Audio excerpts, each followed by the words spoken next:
Hello, and welcome to the Sex Within Marriage podcast. My name is JD, and I blog over at uncoveringintimacy.com. And today we're answering questions that we received in August from our anonymous Have a Question page. For those who are new to our podcast or blog, these are questions that people have submitted anonymously, so I can't ask any follow-up questions or for more context or anything like that. We do discuss these questions in our supporters forum as they come in, and once a month I gather up the previous month's questions and answer them all in a blog post and a podcast episode, which you are listening to. Before we get into that, I wanted to let you know about a couple things that you may not have seen. The first is that the last blog post I didn't do a podcast episode for because it was a survey results post. And I don't usually do blog posts about those because it's a lot of numbers and percentages and stuff like that. But there's also some interesting bits of information in there. And this one was on what the best way to initiate sex is. So if you're curious about that, you should head over to uncoveringintimacy.com and check that out. The other thing I wanted to tell you about was, if you've been listening for a while, you know that I've been busy revamping our Become More Sexually Engaged course for Christian wives. And our pilot group has finished it off. We're making some adjustments. I'm actually going to make the course longer because they felt that 2 months wasn't enough to digest all the information. So I'm pushing it out to 3 months because pretty much all the wives suggested that it would be helpful if it went a little slower and gave them more time. Actually, quite a few of them took the 3 months anyways to go through it. They just sort of went at their own pace instead of at the suggested pace. So we're changing it to make it better. But we found some interesting things from our pilot group. Their goal was to be more engaged in their sex life, and they did it. 100% of them said that it was worth the time and money to do it. So that's cool. It's not often that you release something and the vote is unanimous that they enjoyed it. So, but they also said that they found that their sex drive increased. They desired sex more often. They had sex more often, about 50% more than they were before. Most of them started initiating sex twice as often as they were, and they were more content with their sex life at the end. Now, that's pretty cool because a lot of them really joined the course in feeling like they were letting their husbands down, and they really didn't do it for their own gain. I mean, they did it for themselves in the sense that they felt it was something that they wanted to do for their marriage. But a lot of them didn't realize just how much of an impact it would have on themselves. And the last thing was that they actually found that their sexual confidence in themselves doubled. They started the course on average measuring in at about a 3.5 out of 10 when I asked them, what's your sexual confidence? And by the end, they're almost at 8. So that's more than double, which is amazing. And as another side benefit is some of the wives actually found that their ability to orgasm actually increased as well, which is pretty cool. So I'm going to be coming out with some more information about that course soon. If you are interested and you just want to jump in and start taking it, you can check it out at uncoveringintimacy.com/BMSE. So Becoming More Sexually Engaged. I'll put a link in the show notes for it. But I'm also planning to do a webinar just to kind of answer some questions that people might have about it. So stay tuned for that if you're interested.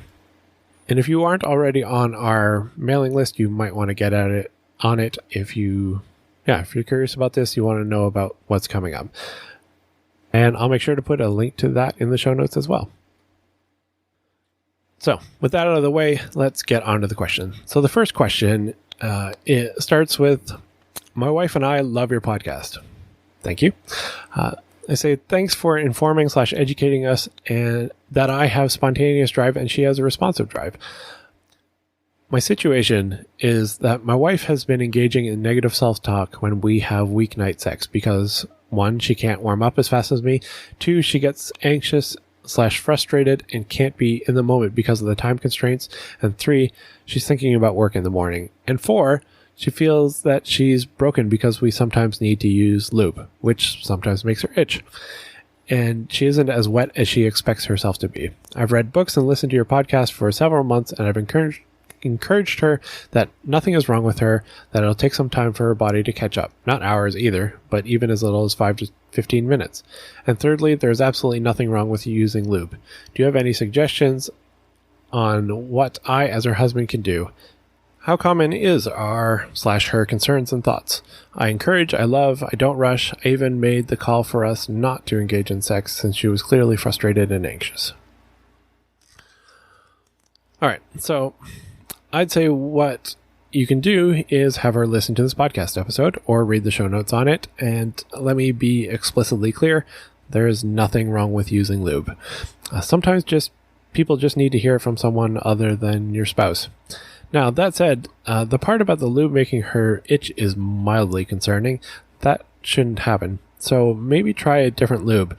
I was listening to something a few weeks ago, and I'm afraid I can't remember what it was for the life of me. But they were mentioning that they had the same issue with lube. They had to try a dozen or so different ones before they could find one that didn't cause a reaction. And it's different for different people. For some, the more synthetic lubricants are more likely to cause irritation. For others, natural ones are. It depends on how your body reacts to it.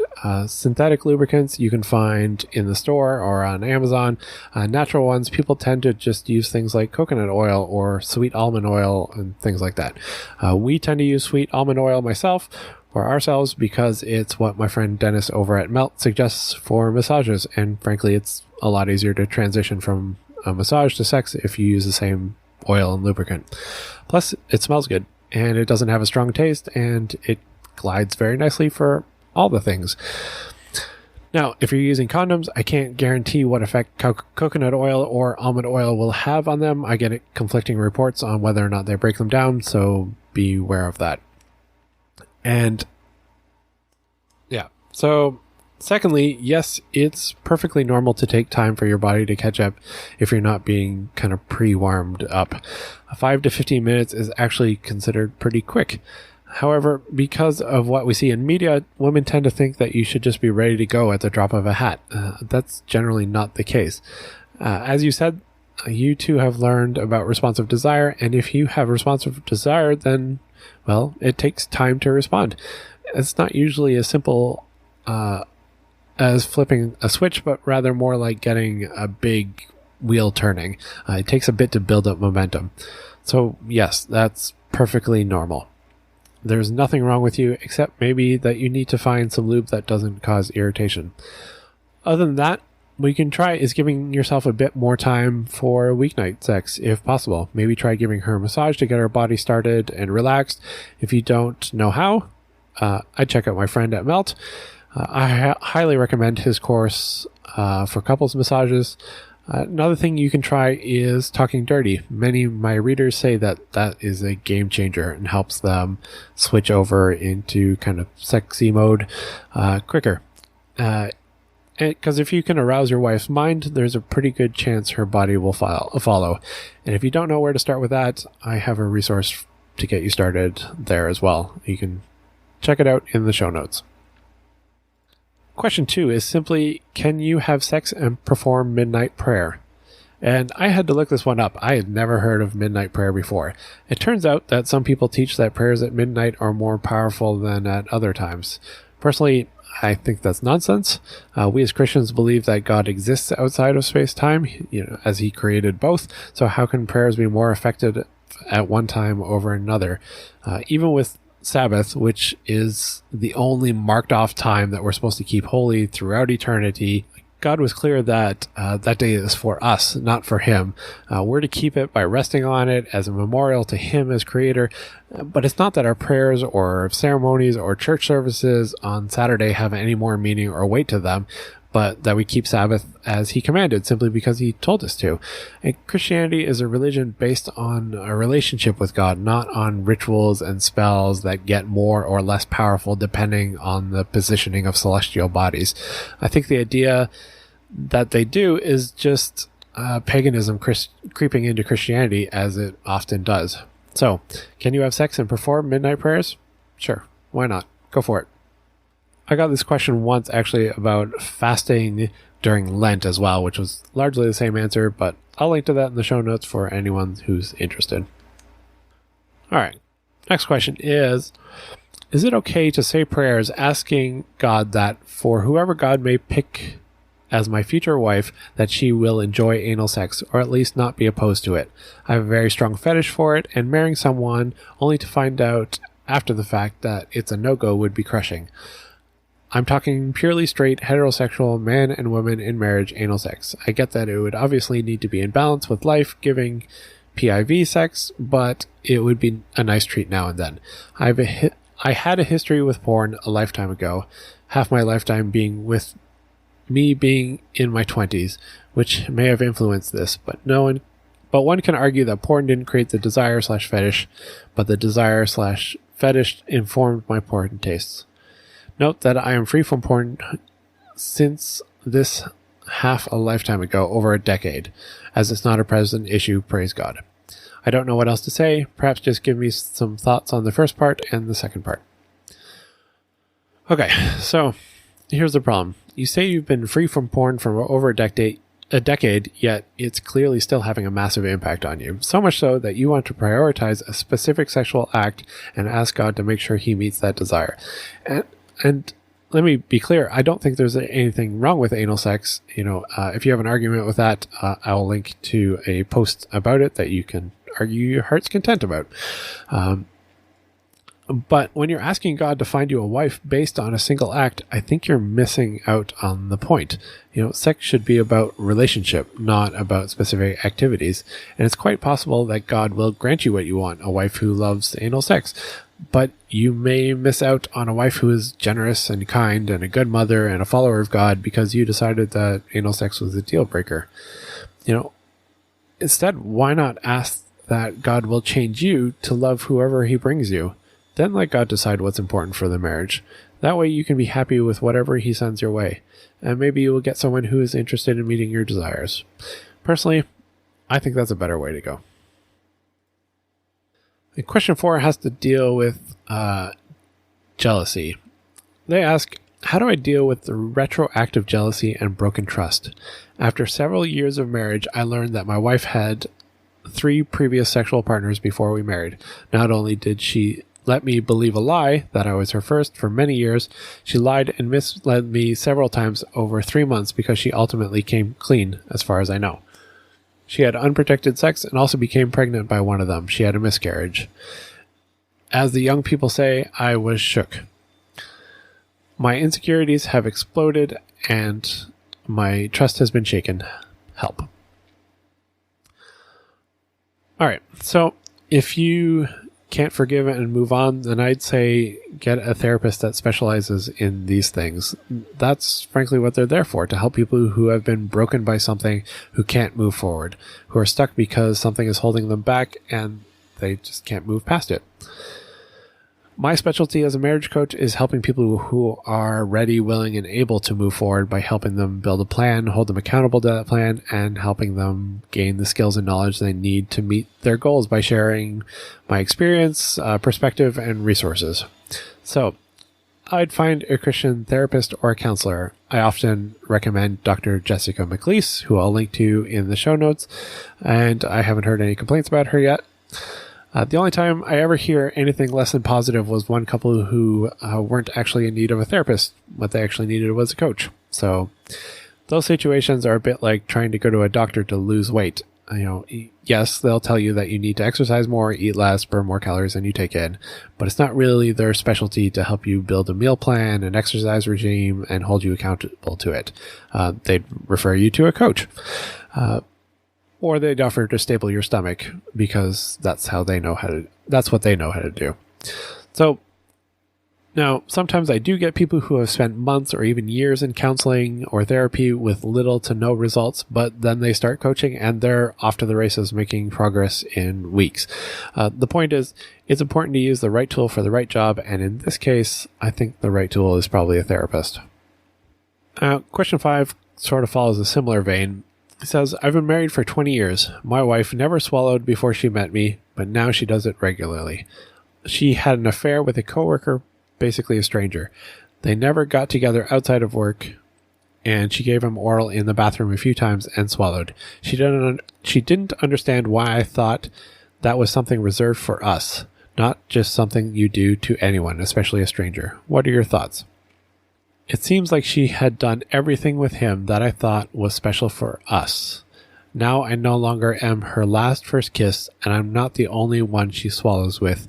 Why would she believe that had no meaning when I always told her it was like I was making love to her and she was making love to my penis is much more intimate than just sex. Do women do that to anyone? Okay, so you've had a massive break in trust, and it sounds like you're fixating on the activities, one in particular, rather than on the broken trust. Personally, I'd be less worried about how do I know it's special when she does it to me, and more, how do I know our relationship is special if she'd break it like this? And my next thoughts are, why did she do it? People don't usually just have affairs out of the blue for no reason. There's usually some cause. Something is likely broken in the relationship already. So I wonder if you've had a conversation about that. What's missing? What needs aren't being met? And what is it that made it easy for her to betray that trust? But broken trust is another one of those areas that, frankly, I'm not an expert in. Like the question before this one, I think you probably need a therapist. However, I do know of a therapist who does specifically deal with broken trust and affair recoveries, and his name is Dr. Jeffrey Francis, and he was actually recommended to me by another therapist that I mentioned before, Dr. Jessica McLeese. His website is fcchr.org. I'll link to it in the show notes, and I'd probably contact them and see how they can help. Question 6 is simple. Did Jesus Christ ever get married? No. Nothing in the Bible or any trusted extra-biblical accounts tell us that Jesus was married or even had a romantic relationship. The book/movie The Da Vinci Code and those kind of popularized the idea that he was, but that book is a historical fiction at best and really not to be trusted as a real account of anything. So, on to the next question. They write, "Hi, we are a Christian couple. My husband and I have had sex in the same room as another couple we are good friends with. I never thought in my wildest dreams something like that would happen, but we were sharing a hotel room one weekend and it just happened in the dark. I couldn't see anything, only hear, but if I'm being honest, the sounds of his wife coming for sure made it more exciting. In the morning, we all downplayed everything. Is this wrong?" So this sparked a very interesting conversation in our supporters forum. Because it's not a simple question. On the one hand, we have the idea that sex should only be between a husband and wife and no one else. On the other hand, for most of human history, people were having sex where others could hear simply due to the logistics of not having a lot of other options. Most of Christianity agrees that having sex with an audience would be considered wrong, but where is that actual delineation? And I think it's going to be different for every person. I don't know if I can say this far and no farther. And in our supporters forum, the opinions expressed were radically different from person to person. One person had no issues with nudity in the presence of others and felt that sex was similar to that. But like nudity, it shouldn't be done in order to try and arouse others or yourself. More like, if it happens, and it's no big deal. And that's likely close to where much of humanity was for most of history, when we had one-room houses or tents and cabins and what have you.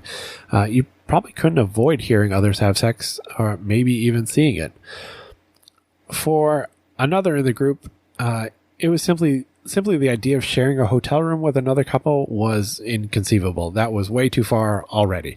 But everyone seemed to agree on these sort of common guidelines. One was, you shouldn't be seeking out the scenario of having sex near or by another couple. Number 2 is, you shouldn't be trying to make others hear or see you have sex because it turns you on. And number 3, you shouldn't be trying to hear or see others having sex because it turns you on. In short, you shouldn't involve other people in your sex life.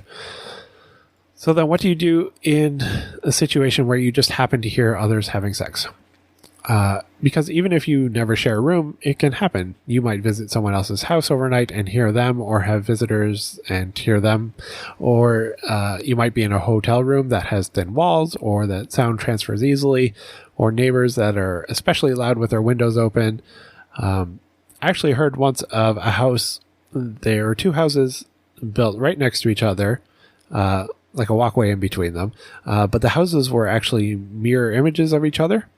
And just happened to be that where the windows were, they created sympathetic vibrations. So you could hear very clearly in the one room what was happening in the other room. Like if they were having conversations, you could hear it like they were in the room. Very interesting physics thing. But if those were bedrooms, I can imagine that could be problematic. But either way, this may never happen to you, or it might happen often that you end up hearing other people. So what do you do then? Is it okay to get aroused by the sounds? Is it okay to act on that arousal? Is it wrong to have sex with your spouse because you heard somebody else having sex? And there are plenty of movie scenes where this scenario happens. Sometimes the characters turn up music so that they can't hear it. Sometimes they try to have really loud sex, sort of to outdo the first couple. Sometimes they jump on the bed and hit the walls and ceiling while yelling in order to make the first couple think that they're also having crazy sex instead of just having sex themselves. And sometimes they just sit there uncomfortably thinking, why aren't we having really good sex like that? So what do you do? And I think the same basic principles apply. You don't include others in your sex life. So how do we apply that? And for me, it would look something like this. If hearing someone else put me in the mood for sex, I think it's perfectly okay to accept the fact that I'm in the mood for sex. It doesn't really matter what that reason is. I mean, I can be in the mood for any reason or seemingly no reason at all. So the cause doesn't really matter to me. So I'd probably see if I can get my wife in the mood. And that would be me trying to get her in the mood, not me trying to get her to listen to other people having sex in order to get her in the mood, if that makes sense. Secondly, I'm not going to have sex in order to try and outdo the other couple or to prove something to them or myself. To me, that would be including them even if they don't know it. And thirdly, I'm not going to have sex simply because the other couple is, and if I don't, then I'm somehow less of a man, or we're not as good of a couple, or not as in love or passionate or anything like that. Again, I think that would be including them even if they don't know it. It's sort of like if I see a couple having fun going for a walk and I think, oh, that looks like fun, now I want to go for a walk. I might try to convince my wife that a walk would be fun, but I'm not going to try to convince her that we should go for a walk because the Joneses are, or that if we don't, then we're not as good as couple as they are. But I'm also not going to not go for a walk simply because the Joneses are out for a walk. To me, that would be like not having sex simply because someone else was, and hearing it got me in the mood. So, back to the original question, did you do something wrong? Did the other couple do something wrong? It's a really complex kind of situation, and at almost every turn, I can think of a better way to do this. For example, having sex when you know the other couple is awake and can hear you could be considered really inappropriate. We don't know what their proclivities are. They might have done it because they like being exhibitionists, in which case they're basically using you as a sex toy, and that wouldn't be cool. But would a discussion beforehand have made it better? Then it's premeditated, and you could probably find another way for one couple to leave for a bit and sort of trade off the room so that you could each have some time for sex. But maybe that's making it more awkward than it needs to be. Part of me says that if neither couple has an issue with it, then what's the problem, given the criteria above? But the other part of me knows that often we love to rationalize things, and sex frankly makes us stupid. So if we say, well, I don't see an issue here, what's the chance that the next vacation someone is going to suggest a single room again because it turned them on? I'd say that's fairly likely.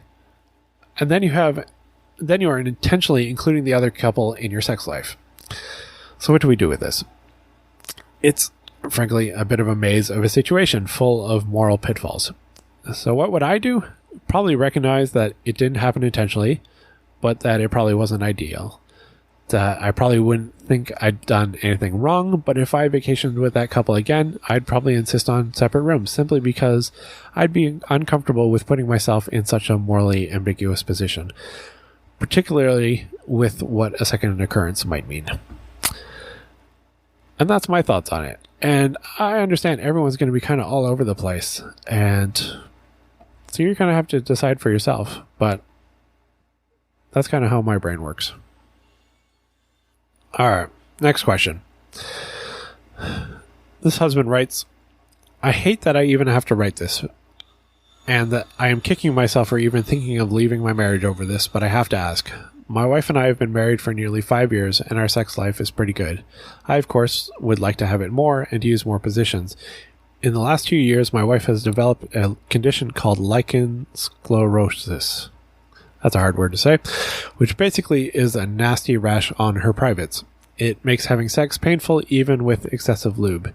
We have discussed quite a bit about what we can do if we can't have sex, and we agree that the only option is oral or manual stimulation. The problem is that she agrees to do it and then never does. I ask her for it, but she makes excuses one after another.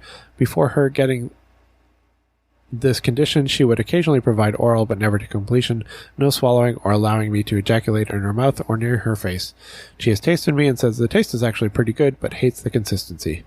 Okay, no biggie, I always finish with PIV, but we don't have that option, and now I don't get touched. Knowing the physiological aspect of this, I suspect she feels bad about her body not being up for sex. I completely understand, and when I ask her why she can't even just touch me sexually, I get a big pushback that leads to an argument. I don't want to be selfish over something she can't be blamed for, but I'm not sure I can handle the lack of sex or intimacy much longer. I also know this isn't a biblical reason for divorce either, and I'm feeling pretty down about myself for even thinking about it. What should I do? I want sex so badly, and I don't believe solo masturbation is an okay thing to do. Please help. Thanks. Okay, so it sounds like you need to be able to have a serious discussion about what the future of your sex life looks together, and maybe let her know that you're really struggling with seeing how you can have a future if things continue the way they are. And that's not an ultimatum, but a very real, this is where I'm at discussion. And if you can't have that discussion without an argument, then you might need to involve someone else to help you mediate. Now, I've helped mediate other discussions with couples when they're both motivated to move forward and are willing to listen and grow. But if she's not willing to have the discussion, you might need a trained counselor or a therapist to help you. And if that's the direction you want to go, I'd consider saying something like, Dear, I love you, and I'm really struggling with the physical part of our relationship. I think we need some help. I would like us to go see a Christian sex therapist to help us with this issue. I would love for us to go together, but if you won't come with me, I'm going to go myself to figure out how to work through this on my end. And then if she's on board, great. If she's not, then you go yourself and get the support that you need.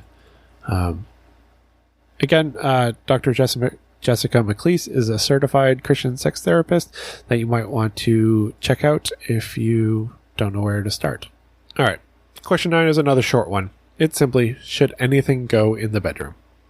And in our supporters forum, we weren't sure if that meant activities or something like a TV or what. The short answer is, so long as it doesn't violate biblical principles, then yeah, anything goes.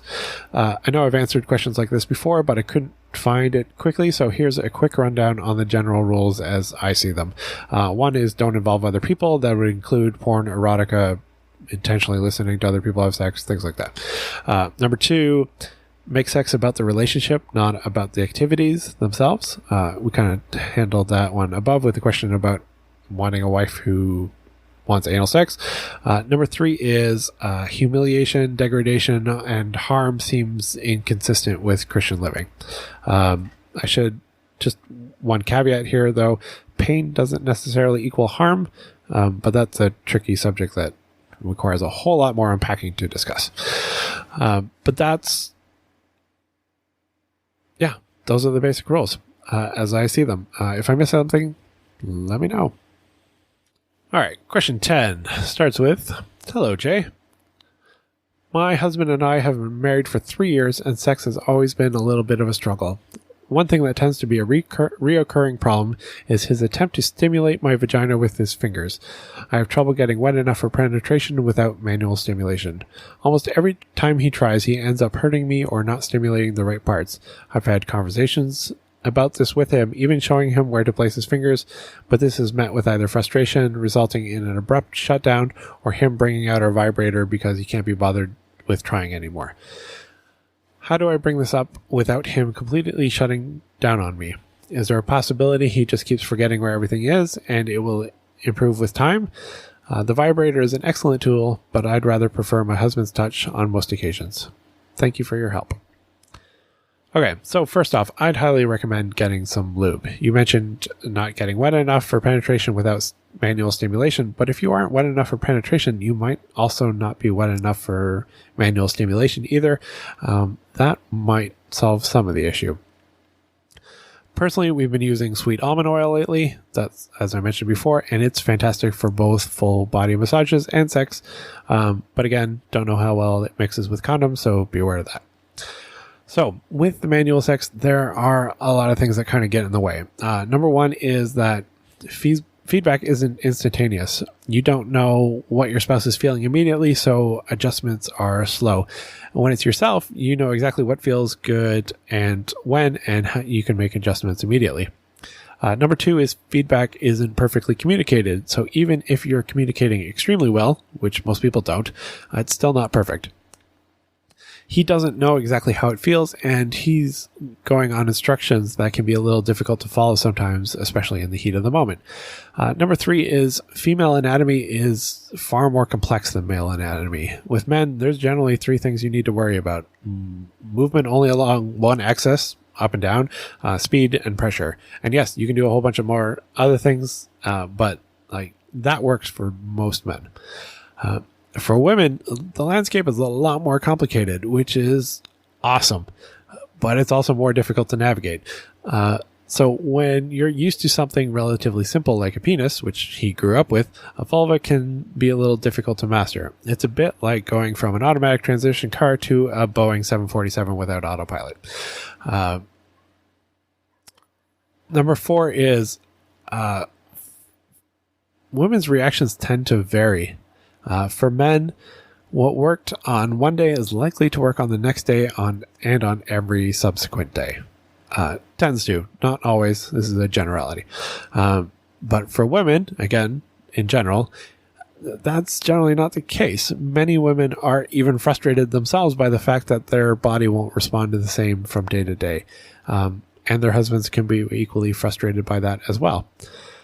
On top of that, he has had 3 years of feeling like he can't do that.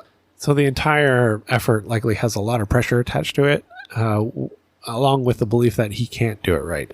So he's probably showing up already frustrated, embarrassed, and afraid, feeling like he's going to mess it up again, but desperately wanting it to work. So he might be building a bit of a self-fulfilling prophecy of sorts, which invariably gets triggered at the first setback, and then he gives up because it's all just happening again. Add to this that many men simply don't know how to accept correction because it feels like failure, and they don't know how to deal with emotions because we're taught that emotions make us weak. And so, yeah, frankly, there might not be anything you can do to stop his reaction at that time. He might just need to mature a bit. He might need to learn to express his feelings better, and he might need to learn that it's okay not to know everything and not be good at everything right away. That said, here's what I'd try. Number one, lube. If you haven't already, try it. Number two, try getting yourself aroused first. So what if you reverse the sequence? Try with the vibrator for a bit until you're very aroused and then ask him to use his fingers. The arousal will make everything feel better. Plus it gets everything more engorged and wet. So you're kind of puts your vulva on easy mode for him. As well, you're mentally more aroused and more willing to put up with any fumbling that he might do. Number three, increase your communication, especially about what feels good. Respond faster and more vocally so that there's no misunderstanding. And number four, you can also try, just instead of just showing him, actually put his hand over yours while you masturbate. This might give him a better idea of what sort of speed, movements, pressure, etc. And then reverse it. Put your hand over his. Use his finger to masturbate with. And that might help him out. Lastly, some basic communication tips. Focus on the positives. If you want something to change, don't say but. Instead use and or I wonder, for example. That felt really good, and I think next time, if you could use a little more pressure, that would be even better. Or, that was amazing. I wonder if next time, if you waited a bit longer before touching my clit directly, if it would feel even more amazing. So, there are some ideas. I hope they help. All right, last question. Question 11. My husband was recently injured and had surgeries to correct it. He's home now, but his recovery is predicted to last another few months, and we were told not to have any sex since his injury is so close to where it counts. At the same time, I've been in and out of the hospital and doctor's appointments because my reproductive system is on the fritz. All this to ask, I know how important sex can be to a marriage. Is there anything that we can consider to help our situation? I understand you're not a doctor and that your opinion doesn't hold weight against the advice of doctors, but we haven't been able to be intimate in over a month, and it's looking like it'll be months more. So if someone medically can't have sex, how do you advise keeping the romance/intimacy alive? So my first question would be, what does no sex mean to the doctor? Does it mean no intercourse, no orgasms, no arousal? Because depending on what the actual limit is, that changes the options. For example, if it's no intercourse, then oral sex or manual sex might still be available as options. If it's no orgasming, then he could still do oral sex or manual sex to you or watch you masturbate, which to some men would be better than not having any sexual relationship at all. To others, it would just frustrate them incredibly, so you should have a conversation about that. If it's no arousal whatsoever, well, then you're simply waiting for this to be over, and there's not a whole lot you can do with sex.